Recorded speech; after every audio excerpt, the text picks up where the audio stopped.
What if I told you the guy with the soot brush on your neighbor's roof is quietly running an 80% profit margin business? Yeah, which sounds completely made up when you first hear it. But when you pull back the curtain on the actual data, and we're looking at comprehensive business arm market analyses across the US, Canada, the UK, and Europe, you find this phenomenal example of how an invisible, unglamorous necessity translates into incredible economic resilience.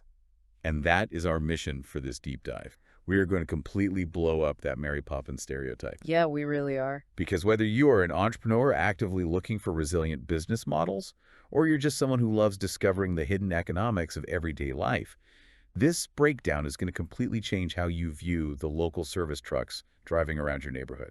It'll definitely change how you look at your own fireplace, that's for sure. Oh, absolutely. Because the sheer amount of money being made doing a job that essentially boils down to, cleaning a pipe is absolutely shocking. So, okay, let's unpack this. How do the economics of soot actually work? I have to imagine running commercial vans and buying heavy-duty industrial vacuums eats up a massive chunk of the revenue. You'd think so, but that is the big secret of this industry. The overhead is remarkably small compared to the baseline pricing. I mean, to really grasp it, we have to look at what people are willing to pay just to get a technician in the door. Right, the base fee. Yeah. In the United States, a basic service call for a single visit is incredibly strong. You're looking at an average price of between $150 to $400. Wait, just to show up, lay down a tarp, and sweep the flue. Just for the baseline service. Yeah. And you see that exact same premium pricing across the border in Canada, usually sitting around 150 to 450 Canadian dollars. Okay, wow. That's a serious chunk of change. It is. Now, contrast that with the UK, where the market tells a completely different story. Yeah. The UK has a very mature, highly saturated market with a deep cultural history of sweeping. Because of the older housing stock. Exactly. So the price is compressed significantly over there. In the UK, it's generally 60 to 120 pounds. And in places like Poland, it's even lower, around 25 to 80 euros. Which means the market dynamics completely dictate the business model. If you're in a saturated market like the UK or Europe, you probably have to rely on sheer volume. Right. You're doing a ton of houses a day. But let's look at that US market where you can charge $400. Yeah. Because the revenue is only half the story. The reason this industry caught my attention in the sources is the underlying profit margin. Yeah, what's fascinating here is that the profit margin is what transforms this from a dirty job into a highly lucrative enterprise. The cost of goods sold to KGS is staggeringly low. Like how low are we talking? For a standard visit, the direct costs often fall within just 20 to 45% of the revenue. That's wild. It really is. Let's run a real-world scenario. Imagine you're a solo owner-operator. You go out for a job, and the average check comes to $250. Okay, you've got $250 in the bank for maybe, what, an hour or two of work. Yeah. Walk me through the actual deductions. What is it actually costing you to perform that job? Well, the main variable costs are almost negligible. You are looking at maybe $10 in fuel to get the van to the house. Okay, $10. You have about $5 in consumable tool wear and tear things like, replacing the bristles on a rotary brush. Sure. You allocate maybe $20 to the digital advertising that acquired the lead in the first place, and another $15 to cover that hour's fraction of your monthly insurance and vehicle overhead. Okay, so wait, let me do the math. Your total direct costs for that specific job, $50. Exactly, $50. Leaving a net take-home of $200. Yeah. On a $250 check, that is an 80% profit margin for a solo operator. It's massive. If you just do 4 of those basic sweeps a day, you are making phenomenal money. The data suggests a solo operator can realistically take home a net income of $60,000 to well over $120,000 a year. And we haven't even touched on the true economic engine of this industry yet. Wait, there's more than the 80% margin. Oh, yeah, because those 4 basic sweeps a day, that's just the baseline. What's fascinating here is that the real money isn't actually in the soot, it's in the upsell. Okay, it's exactly like going to a modern auto shop for an oil change. Yeah. The $30 oil change isn't making the garage any real money. It's just a low-margin entry point to get your car onto the hydraulic lift. Right. The real money is made when the mechanic does the diagnostic and comes back to the waiting room saying, hey, your brake pads are worn down to the metal, your cabin filter is pitch black, and your serpentine belt is about to snap. That is a perfect analogy. In chimney sweeping, the technician uses the basic cleaning to get in the door and establish rapport. But once they are there, the modern sweep drops a high-definition 360-degree camera down the flue. Oh, wow. So it's very tech-heavy now. Very. They conduct digital draft testing. Suddenly, they aren't just cleaning, they're diagnosing structural integrity. Right. They're inspecting the actual safety of the house. Yeah. They find that the internal masonry needs tuck pointing, or the chimney cap on the roof is rusted through and letting rain in, or the homeowner needs a brand new custom stainless steel liner installed just to prevent a house fire. Or they find an animal in there, right? Oh, constantly. They also need to humanely remove a bird's nest that's blocking the airflow. All of these are premium add-ons. So that standard $200 baseline ticket instantly transforms into a highly profitable $1,500 service call. Precisely. The initial sweep pays the daily bills, but the diagnostic repairs build the bank account. Okay, I have to push back here. Because if you're listening to this and doing the math, you might be tempted to, quit your desk job, buy a used van, grab a HEPA vacuum, and start sweeping chimneys tomorrow. I mean, I'm sure people try. Right, because if the margins are 80% for a solo operator, and the startup costs are relatively tiny, why isn't everyone and their cousin jumping into this? So what does this all mean for competition? What is stopping a massive flood of competitors from entering the market and driving those premium prices down to zero? Well, because the market isn't a flat playing field and the barriers to entry are significantly steeper than they appear. First, there's geography. You can't run this business just anywhere. It's obviously not in Miami. Right. You need regions with a high reliance on wood heating, long winters, and a housing stock with traditional fireplaces. So we're talking about specific hotspots. Yeah. In the U.S., our sources highlight the Northeast, the Midwest, mountain states like Colorado, and the Pacific Northwest. Exactly. And in Canada, places like British Columbia, Ontario, and Quebec, you need a climate where burning wood isn't just a cozy holiday luxury, but an actual core component of winter survival. But geography only dictates the demand. The real gatekeepers and the things that keep competitors out are the certifications and the bureaucracy. And the way this is handled varies wildly depending on where you are in the world. It really does. It's like night and day. Let's talk about that contrast because I was fascinated to learn how Germany handles this. Yeah. They essentially treat chimney sweeps like government officials, right? They do. In Germany, a chimney sweep is called a Schornsteinfeger, and the system is incredibly rigid. The market is practically legally mandated by the state. Wow. Yeah. Homes are assigned to specific sweeping districts, and the technicians operate with a level of authority that borders on being a building inspector. It is a complex, heavily zoned market that is nearly impossible for a casual outsider to just jump into. You cannot just buy a van and start knocking on doors in Bavaria. Right, but in the U.S., it is largely a free market. In many states, you don't legally need a state license to operate a chimney sweeping business. So if I'm an entrepreneur, isn't that free market infinitely better? Why would I bother spending time and money getting something like a CSIA certification, the Chimney Safety Institute of America, if the state government doesn't actually force me to have it? Well, it's a great question, and it requires a total shift in how you view the business. Even in a quote-unquote free market like the U.S., selling your services without that premier certification is almost impossible. Why, if it's not legally required? Because you aren't actually selling a clean pipe. Your core product is trust. Trust. Okay, explain the mechanism behind that. Think about what you are asking a homeowner to do. You are asking them to let a stranger interact with the primary controlled fire hazard inside their living room. That's a good point. It's literally a fire inside the house. Exactly. But more importantly, think about the insurance companies. Insurance providers and wood stove manufacturers strictly mandate professional certified maintenance. So it's tied to their home insurance. Yes. If an uncertified amateur sweeps a chimney, and 3 months later that house has a devastating chimney fire, the insurance adjuster is going to investigate. If they find out the homeowner hired an uncredentialed sweep, they might deny the claim entirely. Oh, wow. So the credential is quite literally your passport to operating. Without it, the insurance networks won't touch you, local real estate agents won't refer you for home inspections, and you are permanently locked out of the premium, high-paying market. Exactly. The certification is just as vital as the vacuum. And by the way, in Canada, you see the same thing with the WET certification, Wet Energy Technology Transfer. Hmm. And in the UK, it's the Guild of Master Chimney Sweeps and HADAS approval. Right. So everywhere has its own gold standard. Yeah. And that heavy reliance on consumer trust isn't just about winning the job. It's about surviving the sheer liability of what happens when you actually get up on that roof.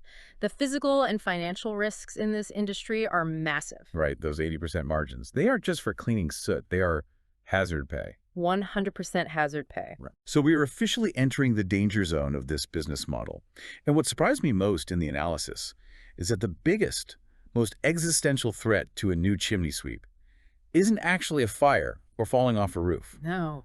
The biggest threat is the calendar. The seasonality threat. It is brutally pronounced. Let's walk through a typical year. From August to November, it is absolute chaos. People feel that first chill in the autumn air. They panic, and suddenly everyone wants their fireplace serviced immediately. Technicians are working grueling 10 to 12-hour days. From December to February, demand stabilizes into a steady rhythm, but then comes March through June. The slump. The slump. Demand drops off a cliff sometimes by 40 to 70%. This is the valley of death, where unprepared beginners go bankrupt because their cash flow dries up entirely, but their fixed costs like insurance and vehicle payments keep hitting the bank account. Here's where it gets really interesting to me, because running a chimney sweep business is basically like running a ski resort in July. Yeah, that's a great way to put it. If you don't have a plan for what to do with your staff and your equipment when the snow melts, or in this case, when the weather warms up, and nobody is thinking about their fireplace, you're dead in the water. You can't just put your business into hibernation for 4 months. You absolutely cannot, and this raises an important question. How do you survive? Primarily, it's an issue because of your workforce. Let's talk about the talent pool. To run this business, you need an employee who is physically fit enough to climb steep, icy roofs in the winter. Which is hard enough to find. Right, but they also need to be technically minded enough to run digital diagnostics and understand complex building codes, and they need to be charismatic enough to explain a $1,000 masonry repair to a skeptical homeowner without sounding like a scam artist. That combination of skills makes for a unicorn employee. Absolutely. And if you find that unicorn, you cannot afford to lay them off during the slump in April. If you do, they will simply go find another job, and you'll be starting from scratch trying to hire and train someone new when the busy season hits in August. Right, which would destroy your momentum. So what do you do? To survive, companies absolutely must diversify. They have to pivot into off-season services to keep those highly trained crews busy and paid. They start offering dryer vent cleaning, which is a massive fire hazard that needs servicing year-round. Oh, that makes total sense. You already have the vacuums and the brushes. Exactly. They pivot into gutter cleaning, roof inspections, and general masonry repair. You essentially have to transform from a narrow winter service into a holistic, year-round exterior and ventilation maintenance company. But the calendar is only the first risk. Let's talk about the hidden liabilities. We touched on trust earlier, but what actually happens when things go wrong? The consequences of a mistake are catastrophic. If a technician misses a hairline crack in the flue or fails to clear a hidden blockage like a collapsed bird's nest, they can literally cause a house fire or a carbon monoxide leak into the living room. That is terrifying. It is. And if that happens, the client will obviously sue you.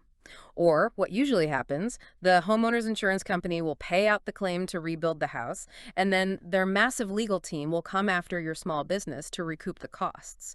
It's a legal process called subrogation.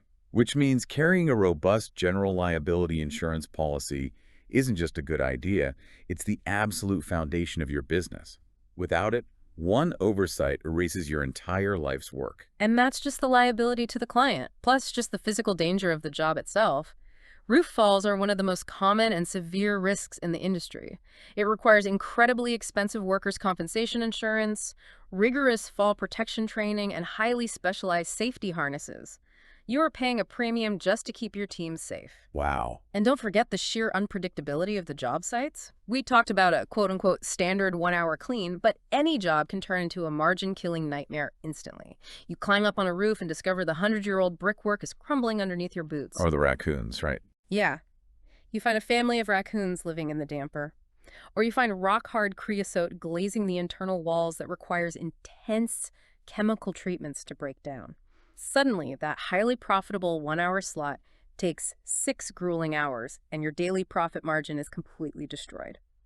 So, knowing all these risks, the massive liability, the physical danger, the unpredictable job sites, and that crushing summer slump, how does a modern entrepreneur actually launch and scale this without losing their shirt? By utilizing lean principles and smart technology. Because despite all the terrifying risks we just outlined, the initial startup costs are surprisingly accessible. Really? Even with all the gear? Yeah.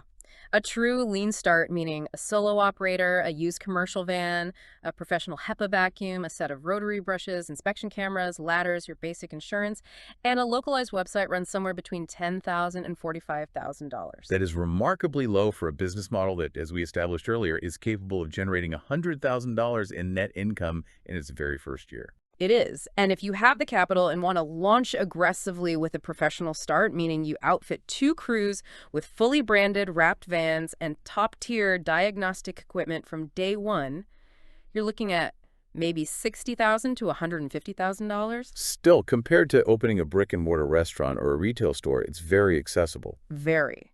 But there is a massive vulnerability in the modern market that didn't exist 20 years ago. Local SEO, So- search engine optimization. Yes. The data shows that 60 to 80% of new clients in the US today come from Google Maps, local search algorithms, and review sites like Yelp. So you can't just rely on word of mouth anymore. No, this isn't the 1990s where you just buy the biggest ad in the yellow pages and wait for the phone to ring. You are entirely at the mercy of the digital algorithm and the review economy. Which is terrifying when you think about it.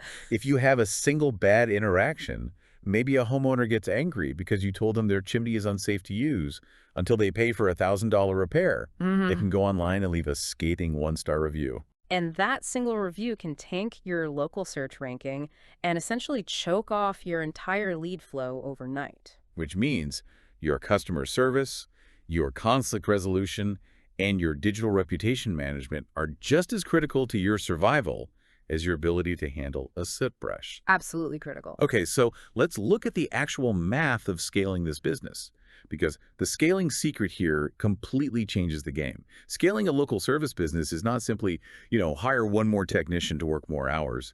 If you do that blindly, you will bankrupt yourself. Let's revisit our earlier math to explain why. Our solo operator had an 80% profit margin, taking home $200 on a $250 check. Right.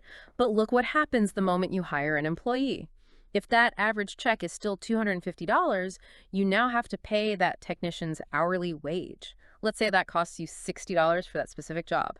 Plus all the original costs. Right. You still have your fuel, marketing, insurance, and tool degradation. Your total costs instantly jump from $50 to $110. Your net profit on that job is now $140. Meaning your profit margin plummets from 80% down to 56%. Exactly. So wait, I'm going to push back here. If finding that unicorn talent is the biggest bottleneck in the whole industry, and hiring them drops your margin from a beautiful 80% down to 56%, why do it? Why not just stay a solo operator, work your tail off, take home your 120 grand a year, and completely avoid the headache of managing people, payroll, and absorbing all that extra liability? It's the classic dilemma, and it comes down to the difference between being a freelancer and building an agency. It's the difference between owning a job and owning an asset. As a solo operator, you essentially just have a high-paying, very dangerous job. Because if you get hurt, it's over. Exactly. If you break your leg on a weekend ski trip, your revenue goes to zero immediately. You have no equity. You're just trading your time and your physical health for cash. Precisely. The ultimate goal of scaling is to separate your time from your revenue. And you don't do that by just throwing bodies at the problem. You do it through hyper-efficient operations. You implement a CRM, customer relationship management software, and smart dispatching. Explain how that changes the math, though. Well, think about the logistics of a badly run business. You have a crew drive 20 miles north for a morning job, then 20 miles south for the afternoon, sitting in rush hour traffic, burning $20 in fuel, and 2 hours of hourly wages just staring at taillights. Right. You're paying them to drive, not work. Exactly. Smart dispatching software groups your jobs by neighborhood. It hyper-optimizes the routing so your expensive technicians are spending their time diagnosing chimneys, not driving vans. And I imagine you also implement automated online booking, which Reduces the friction for the customer and means you don't have to pay a receptionist to answer the phone all day. Yes.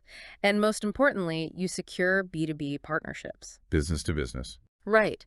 You don't just wait for homeowners to call you. You build contracts with local real estate agents who legally need chimney inspections to close home sales. You partner with local wood stove installation companies who need a reliable, certified sweep to recommend to their buyers. Oh, that's smart. You transition from a reactive, call us when it's dirty model to a proactive subscription model selling annual maintenance packages. So you lock in recurring revenue. You know exactly how much money is coming in next October before the year even starts. Exactly. When you combine all of those elements, the CRM routing, the B2B contracts, the recurring maintenance subscriptions, and a multi-crew setup, the math shifts again. A mature multi-crew company operates on what's called an EBITDA margin earnings before interest, taxes, depreciation, and amortization of 15 to 35%. Which sounds a lot lower than the 56% we talked about earlier, but that 15 to 35% is on massively increased volume. Yes. Those mature small businesses are generating $250,000 to well over $700,000 in annual revenue. And more importantly, you aren't the one climbing on the icy roof anymore. You've built a premium safety service network. You've built an actual company. You've built a scalable, sellable asset that retains its value even if you step away.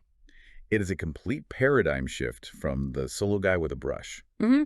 So let's bring this all together. We started this deep dive talking about a trade born centuries ago, leaning on that classic Mary Poppins Victorian stereotype. Right. And what we found is an industry that is now driven by HEPA filters, algorithm-dependent local SEO, sophisticated CRM routing software, and incredibly strict safety certifications. It really is a masterclass in modern service economics. And for you listening, whether you're building a software startup, launching a retail brand, or managing a landscaping business, the core lessons here apply everywhere. It's about using strategic, high-value upsells to maximize a low-cost entry point. It's about diversifying your offerings to survive brutal seasonal slumps. And realizing that in many industries, your actual product isn't the physical service you perform, it's the trust and safety you guarantee to the consumer. The mechanics of building a resilient business are universal, even when the underlying product is soot. But I want to leave you with a final thought to mull over, looking ahead at the future of this space. Let's hear it. This entire highly lucrative industry is heavily dependent on wood-burning stoves, high geographic demand, and the absolute necessity of carbon monoxide safety. Right.